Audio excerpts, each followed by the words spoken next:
जय भोजपुरी सब भोजपुरिया श्रोतागण के हम के तिवारी ब्रदर्स यानी हम जी तिवारी जी और हम अनिकेत तिवारी प्रणाम करल बन जा और आप लोग के स्वागत बा हमनी के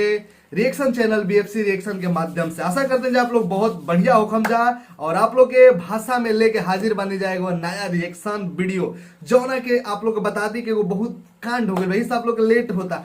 3 बजे हमारा जौन बा रिएक्शन कर रहल बानी। लेकिन एगो खुशखबरी ई बा के बहुत भाई लोग के डिमांड रहे अनिकेत तिवारी भैया अकेले रिएक्शन मत करो तो कुछ काम रहे जना के बिजी रहे लोग ना अंकित ही रहन अवेलेबल उनका पेपर लेकिन आगिल बनी हम आगिल बनी और कुछ काम भी करत रहन तो ऐसा समय हस्बैंड बना ले पहले तो नहीं बतिया कहल हां भाई मेहनत के लिए बहुत ज्यादा आदत पुरान हो गेल भाई का मतलब छूट गेल बा कहे के मतलब तो ये आ गेल बड़ा लेकिन कांड का भइल बा तनी सुन लीजा। आप लोग खाती भूखे प्यासे खाना ना खिले नहीं देखनी के गाना आइल हमारा कल पता रहे 10 बजिए गए नहाय धोए में 10-11 बजे तो 11 बजे हम रिएक्शन करे बैठनी है भैया रिएक्शन कर लेनी है एक वीडियो पर ना 4 गो वीडियो पे रिएक्शन करनी है।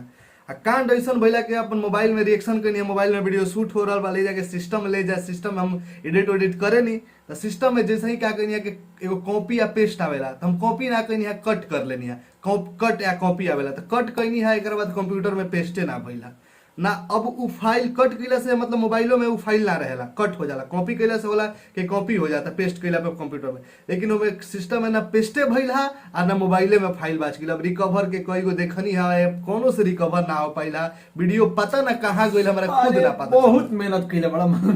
फिर अब 3 बजे आप लोग के बीच में रिएक्शन करे जा रहल बन जा लेकिन ई बात खुशखबरी के साथ में अनिकेत भी बाड़े कई भाई लोग डिमांड करत रहे अनिकेत जी और हाँ एगो का नाम रहे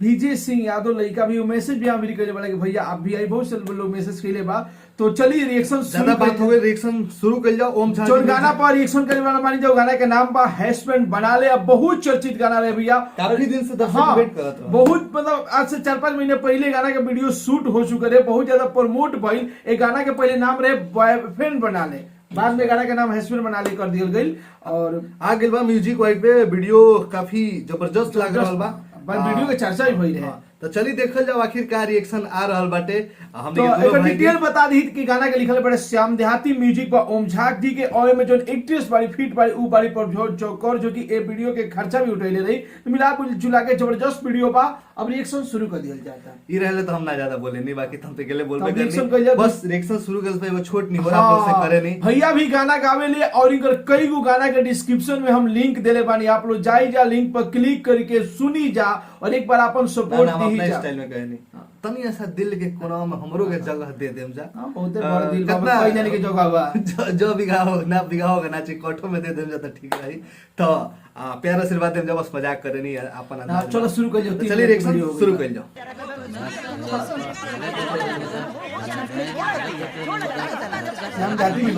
Jagdev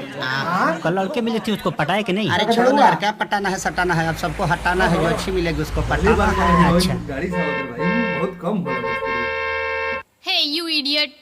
please side your scooter. गाड़ी रे लगा देखा हमारी स्कूटर है भैंस के गोबर ना जे खादर पर फेंक दी। Crazy people. बाबू तोरा ला सही लड़के बिया धा के झूल जो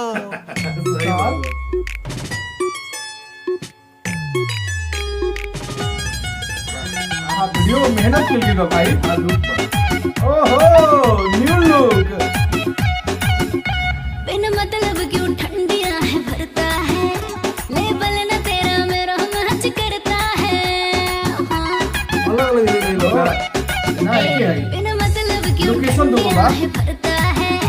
लेबल न तेरा मेरा मैच करता है अरे कितना सुंदर लगा तेरी स्कूटर हटा ले समझा हर निकल भी ओ मेरी जान कहीं न मानी अपने दिल में बसा ले हस्बैंड बना ले नी मैनू पटा ले हस्बैंड बना ले नी मैनू पटा ले तेरे पंजाबी सॉन्ग वाली जात रही लुक बहावे में जो दिखता सही में भाई कमेंट बॉक्स में लड़का ये लिखियो ये लुक गजब एकदम रॉकिंग आता है भाई पहले फेस जाके देखा अपना मिरर में उसके बाद आके डूब मेरे फिगर में देखा था ठीक ठाक बा पहले फेस जाके देखा अपना मिरर में उसके बाद आके डूब मेरे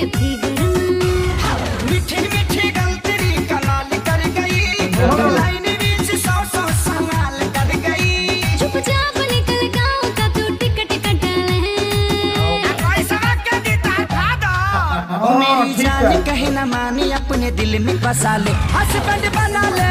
नी मैनू पटा ले, हस्बैंड बना ले नी मैनू पटा पटा पटा बहुत ले। जबरदस्त भोजपुरी प्लस पंजाबी। डिफरेंट लगता भाई तीसरा का लोकेशन, तीसरा का ड्रेस चेंज होते जा रहा था। वीडियो को मेहनत देना करता भाई वीडियो को।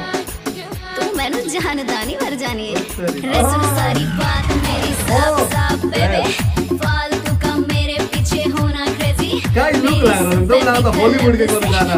बादशाह हनी सिंह के तू सोच लेना मैनू की लेना देना लब से जानता हूँ मैं सब जानता हूँ, हाँ पैसे वाली तू गाड़ी वाली तू रंग में रहती है,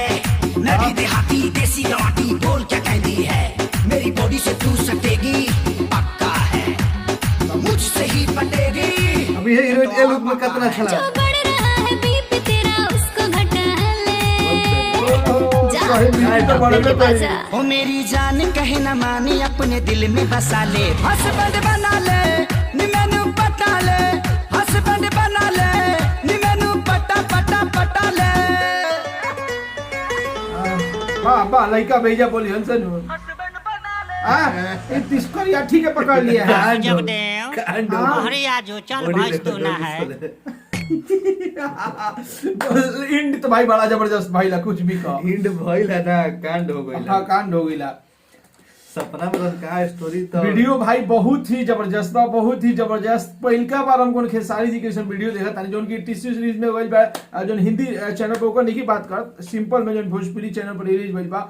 ई वीडियो में देखनी है 4 गो लोकेशन चेंज भइल बा, हीरोइन 4 गो ड्रेस चेंज के हमरा लिया। सबसे अच्छे में लागल है जैसे एगो तो जैसे फिल्म के गाना अलग हाँ, होता है। फिल्म के गाना। बॉलीवुड के चाहे हॉलीवुड में तो आप लोग देखो तो गाना भी ना आवेला, जो एगो एल्बम आवेला, एल्बम, हाँ। एमे जैसे रॉकिंग अंदाज दिखल है दिखावल कैसे गइल बा। लगे जोन कोट वोट पहले वो भी एगो भोजपुरी चैनल से म्यूजिक वाइड पर खास तौर पर भोजपुरी गाना हम एक चीज और नोट करनी है हीरोइन के देखो हाँ। स्टार्टिंग में जो ड्रेस पहनले बड़ी में कैसा थोड़ा अच्छा अट्रैक्टिव नहीं लुक लगा, नहीं लेकिन जो वाला लुक लेले बड़ी रॉकिंग एटीट्यूड कमाल का। आओ मैं एगो और चीज बोलल गइल बा, आह आह लइका बाद में बोली हन सब वाह वाह जबरदस्त लुक बा। हम कुछ कहल नहीं चाहत वीडियो में, कहल जाओ तो पंजाबी हिंदी भोजपुरी और तीनों तीनों मिक्स mix करके रहे। नी मैनू और- पटाले मरजानी हमारा तो भाई लास्ट में मरजानी वो क्या अर्थ का भी जरूर बताइए मुझे, मरजानी कहला से का तो शब्द हमारा सबसे बढ़िया जन भैया का लागल हा लास्ट में जो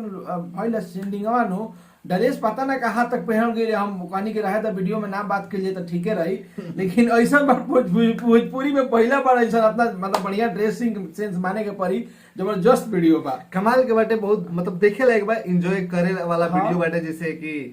हस्बैंड बना ले बॉयफ्रेंड बना मतलब ले। एगो नया एक्सपेरिमेंट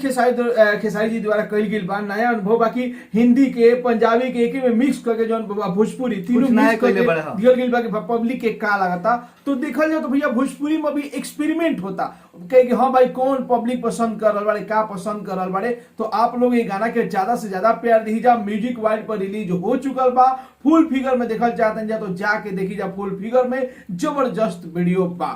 तो आप लोग रिएक्शन कैसा लगा जरूर नीचे कमेंट सेक्शन में बताइए, बताइए। लाइक शेयर कमेंट कर जाओ और भाई के प्यार आशीर्वाद देते रही जा, सपोर्ट करके ऑफिशियल चैनल को सब्सक्राइब कर जा, इंस्टाग्राम पे फॉलो कर जा और बोले तो इहो जगह चैनल के ज्यादा से ज्यादा सब्सक्राइब कर लीजा कि बैक टू बैक रिएक्शन कहे के ना पड़ी 3000 हाँ, लाइक तो बाटे, मालूम बा। 2000 लाइक आए है, मजा आ गेल बा। का मिला? जो ऐसे कौन गाना रहे लास्ट रिलीज भेल बा, अपनी तो जैसे अपनी तो तैसे जैसे एक कमाल के व्यू आप लोग दिल में दिल गदगद हो गेल बा। ऐसे प्यार आशीर्वाद देते रही जा, बना के आशीर्वाद राखी जा अपन। जय भोजपुरी एकता बना के राखी और भोजपुरी के इंटरनेशनल स्तर तक ले जाएगा बा, ऐसे एकता बना के रही जा और गर्व से भोजपुरी बोली जा। जय भोजपुरी। जय भोजपुरी।